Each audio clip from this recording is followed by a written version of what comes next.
Sa simula ng Season 3 ay naglalakbay si Sugimoto sakay ng battleship para hanapin si Asirpa. Nakarating sila sa Pampang nang malamang nasa loob pala ng box sila Chikapasi at Ryo na pinandirihan ni Koito. Pero nagpasya na lang silang isama ang dalawa dahil makakatulong daw sila sa paglalakbay. Ipinagtanong ni Sugimoto si Asirpa sa mga tao pero ang picture pala ni Tanigaki na nakabrief ang hawak niya. Nagtanong-tanong sila hanggang sa mag-snow. Pero si Koito ay nakuha pang uminom ng wine kaya nagalit ang mga kasama. Nagalit si Sugimoto kaya tinapon ni Koito ang wine sa kanya. Kaya nanghingi din ito ng wine at binato ang baso bago magsuntukan. Pero tumigil sila nang sabihin ng babae na may nakita daw siyang batang babaeng Aino. Pero bold naman ni Tanigaki na nakatibak ang pinakita niya. Dahil sa nalaman ay nagmadali silang nagpunta sa sinabi ng babae. May nakita silang footprints kaya sinundan ni Sugimoto, pero hindi pala ito si Asirpa. Pero nalaman din nila sa batang babae na may nakita daw siyang isa pang batang babaeng Aino, pero mali na naman ang napakitang picture ni Sugimoto. Nakita nila na inaatake ng isang Wolverine ang isang oso, pero sinabi ni Koito na cute naman daw ito kaya siya ang sinunod nitong atakihin. Niligtas siya ng mga kasama subalit hindi tinamaan ng baril ang Wolverine. Kaya tumakas sila pero hinabol pa rin ng mabangis na hayop, mabuti na lang ay nailigtas sila ng mamang may dalang sleigh. Pero dahil tumaba daw si Tanigaki ay mabagal ang takbo, kaya hinulag nila ito para tumakbo at matunaw ang taba. Samantala nalaman ni Tsurumi mula kay Usami na nakaligtas ang grupo nila Hijikata sa nakaraang kaguluhan. Nakarating sila Sugimoto sa nayo ng mga Aino doon, kung saan nilagyan nila si Koito ng laway na nakakagaling. Pinakita nila ang mga picture sa bata kaya nalaman nilang papunta daw sa Hilaga ang mga hinahanap nila. Matapos ay naglakbay sila muli sakay ng mga sleigh. At nakarating sila sa isang panuluyan para magtanong, pero galit pala sa mga Hapon ang mga Russian doon. Kaya nakipagsuntukan si Sugimoto sa malaking Russian pero bagsak sa kanya. Tapos paglabas ay nagsumbong sa kanila ang batang Aino na ninakaw daw ng mga Russian ang aso nila. Pero giit ng mga Russian na ibabalik lang nila ang aso kung sasali sila sa palaro na suntukan na tinatawag na Stenka, dahil pala ang pinabagsak ni Sugimoto kanina ay ang manlalaro nilang nagtamo ng Black Eye. Hindi interesado dito sila Sugimoto at Koito, pero sinabi ng isang Russian na isang preso na may tato daw ang kasali din sa palaro, kaya napilitan silang manood ng Stenka. At di kalaunan ay sumali din sila sa palaro ngunit minamaliit sila ng mga malalaking Russian. Pero malalaki nga ang katawan ay mga ampaw naman kaya agad na tinalo ng mga Japanese. Sa labas ay nakilala ni Sugimoto si Gansoko na isa rin palang Stenka player. Nais ng Russia na ibenta ni Sugimoto ang laban para kumita siya ng maraming pera pero hindi ito nagustuhan ng bida. Sa halip ay nagbanta silang puputulan ng daliri ang Russian hanggat hindi binabalik ang aso at hanggat hindi sinasabi ang nalalaman tungkol kila Kir o Ranke. Ngunit naisip ng bida na baka nagsasabi nga ng totoo ang Russian kaya gusto niyang makipaglaban sa Stenka. Kaya sumali ulit sila sa palaro. At dito ay natuklasan nila na si Gansoko pala ang isa sa mga presong may tato na tinutukoy ng Russian. Nakitang napakalakas pala ni Gansoko dahil tumalsik ang bida, saka nagpalitan ng malalakas na suntok pero nasisiyahan pa si Gansoko. Saka nito pinagsusuntok ang mukha ni Sugimoto. Natalo nila ang mga kalaban maliban kay Gansoko kaya sabay-sabay silang umatake pero sabay-sabay ding napatalsik ng kalaban. Kaya tinadyakan ni Sugimoto si Gansoko para matalo ito subalit bawal pala gamitin ang paa sa palaro. Pero maging ang mga kakampi ay sinusuntok niya kaya pumasok na sa ring ang mga manonood para bugbugin siya pero sila ang nabugbog ng bida. Samantala naiyak naman ang isang matanda dahil ito daw ay ang tunay na Stenka. Subalit nang kumuha ng patalim si Sugimoto ay nakitang tumutulo ang likido mula sa utak niya dahil sa mga suntok na natamo ng ulo. Kaya nagtakbuhan ang mga tao at sinabi ng matanda na hindi daw ito ang tunay na Stenka. Tumakbo si Gansoko at nagtago sa gubat, ngunit nakita siya ng isang Wolverine. Narinig ng tatlo ang sigaw ni Gansoko kaya niligtas nila ito alang-alang sa tato. Tapos nagtago sila sa loob ng bahay na isa palang steam bath kaya napakainit sa loob. Subalit mas pinapadami pa ni Gansoko ang usok tapos pinagsasampal sila ng dahon dahil alam niyang gustong makuha ng tatlo ang tato niya. Subalit naagaw ito ni Koito at sinampal sa kanyang parang naging Barbie. Tapos gusto niya pa daw magangbang ng tatlo. Samantala sumalisi naman sila Chikapasi sa isang Russian para bawiin ang asong ninakaw. Sinungkit nila ang susi pero ang gilid at mata nito ang nasungkit. Pero tinamaan naman ito ng bitag nila sa pinto. Binaril ni Chikapasi ang lock na narinig ni Sugimoto. Samantala kasalukuyang ginagangbang ng tatlo si Gansoko, at si Koito ay inaakalang parte pa rin ito ng plano ni Sugimoto. Tagumpay na nabawi nila Chikapasi ang aso, nang makita nila ang baliw na Sugimoto kaya hindi sila huminto. Subalit inatake naman sila ng Wolverine. Pero inatake din ito ni Sugimoto. Tapos tinulungan ni Tanigaki ang bata na mabaril ang Wolverine. Samantala nagkita na muli ang dalawa kaya nagpatuloy sa nasimulang laban. Nang mag-crack ang yelo kaya nahulog sila lahat sa tubig. At dahil sa lamig ay bumalik na sa katinoan si Sugimoto. Kaya nagbalik sila sa steam bath para magpainit. Sinabi ni Sugimoto na kailangan lang daw nila ng kopya ng tato ni Gansoko at hindi nila balak na patayin siya, hindi katulad sa grupo nila Hijikata. At dahil dito ay sinabi ni Gansoko ang nalalaman tungkol kay Asirpa. Samantala nag-uusap naman sila Ogata at Kiro-Ranke, dahil balak nilang gamitin si Asirpa para maresolba ang mga code na iniwan ng tatay nito para sa lokasyon ng mga ginto. Si Nikaido naman na nakalaban ni Sugimoto ay buhay pa pala pero naputulan na rin ng isa pang kamay.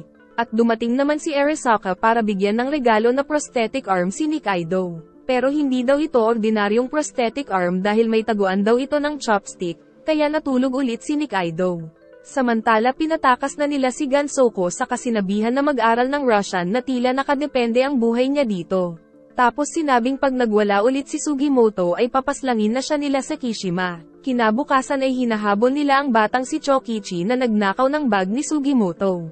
Pero dahil athletic ang bata ay hindi nila ito mahabol, maliban na lang kay Koito. Nagpaputok si Koito bilang babala, pero namangha pa si Chokichi dahil ngayon lang daw may nakahabol sa kanya. Humingi ng tawad ang matanda sa mga sundalo, tapos bilang parusa ay sinugatan niya si Chokichi kaya sinuntok siya ni Sugimoto. Pero peke lang pala ang dugo, pero ang sa matanda ay totoo. Nagpakilala ang matanda na siya si Yamada, at ang katana daw ay ang ginagamit nila sa show sa kanilang circus. Naisip naman ni Sugimoto na magagamit nila ang show para malaman ni Asirpa na narito siya kaya nais niyang sumali.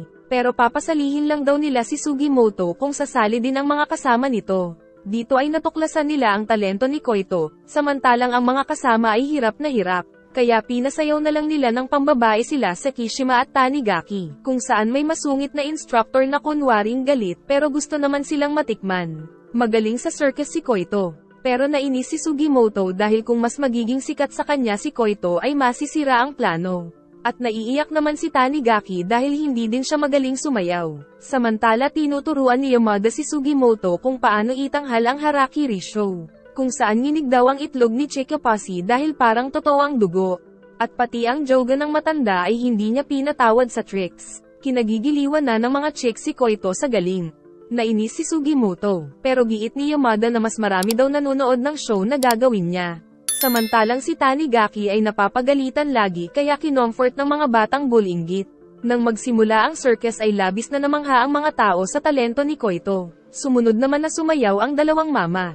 Tapos nag-perform ulit si Koito pero may naglagay ng picture ni Surumi sa lubid para hindi siya makafocus. Pero mas lalong nakapag-perform siya ng maganda dahil sa paghahabol sa picture. At ang pinaghihinalaan ni Koito na gumawa nito ay si Sugimoto. Para sa huling palabas ay ang show ni Sugimoto. Samantala sinabi ni Sakishima na siya ang may kagagawa ng picture at hindi si Sugimoto, kaya kinabahan sila dahil pinalitan daw ni Koito ang katana ng totoong blade. Nag-perform si Sugimoto, pero naramdaman niyang masakit dahil totoo ang katana na hawak niya. Dahil nakila Koito ang may trick na katana. Pero dahil ayaw niyang mawala ang atensyon ng mga tao ay pinagpatuloy niya pa rin ang show kahit na totoong nasusugatan siya. Ngunit bago niya pamasaksak ang sarili ay mabuti na lang na may nagpuntang mga kalaban. Pinaslang ni Sugimoto ang mga kalaban sa stage, ngunit akala ng mga tao ay parte pa rin ito ng palabas. Kalaunan ay nalaman nila na dati palang spy si Yamada sa mga Russian kaya may nagpapapatay sa kanya, at inakala lang ng mga ito na siya si Sugimoto.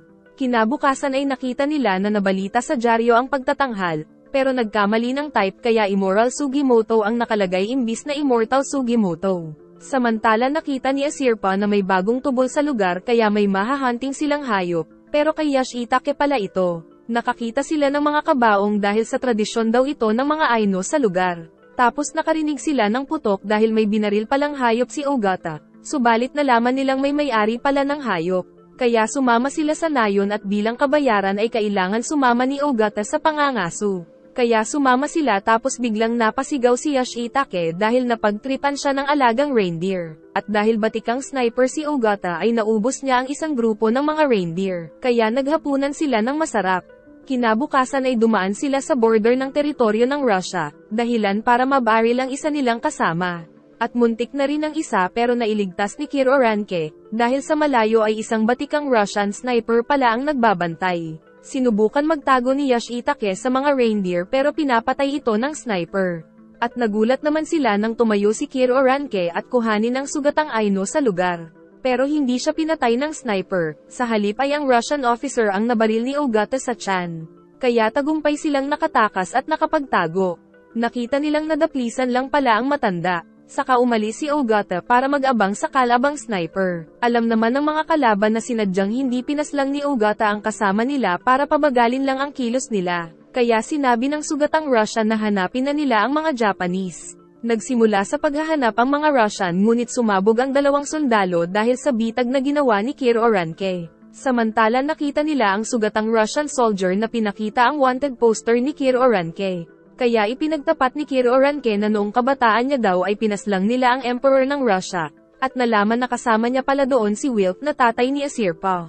Nahanap na ng Russian sniper si Ogata subalit nagtataka siya dahil hindi ito gumagalaw kaya naghintay siya ng tamang pagkakataon dahil baka isa lang itong decoy. Sa pagmamasid ay nakita niyang parang tumakas nga si Ogata saka nakita ang isang kabaong kaya ito ang binaril ng Russian. Pero si Ogata pala talaga ang nakita niya kanina kaya nabaril siya nito sa mukha. Subalit dahil maraming kinain na nyebe si Ogata para maitago ang usok mula sa hininga ay nagkaroon siya ng sakit. Kinabukasan ay inalagaan siya ni Asirpa para gumaling, kung saan ginamit nila ang mga paraan ng mga Aino. Sinabi ni Yoshitake na kailangan na nilang tumakas dahil malamang ay ginagamit lang ng dalawa si Asirpa para mahanap ang kayamanan. Ngunit nagulat siyang nakikinig pala si Kiro Ranke. Sinabi nito na ginawa daw nila ni Wilk ang pagpatay sa Emperor para ipaglaban ang kalayaan ng mga Aino.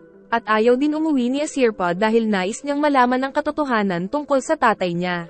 Kinagabihan ay binigyan sila ng mga agimat, at ang binigay kay Yoshitake ay isang agimat na hugis pototoy na ikinatuwa nito. Kinabukasan ay iniwan na nila si Yoshitake para hindi na malagay sa panganib ang buhay. Subalit di kalaunan ay sumunod din siya dahil nakonsensya ng maalalang ibinilin sa kanya ni Sugimoto si Asirpa. At dahil maghahanap pa daw siya ng mga chicks na Russian para malaman kung effective ang bagong agimat na natanggap. Nag-enjoy ka ba? Salamat po sa panonood at pakiabangan po ng susunod na part saka mag-like and subscribe ka na rin Lodi para sa mas marami pang mga recap.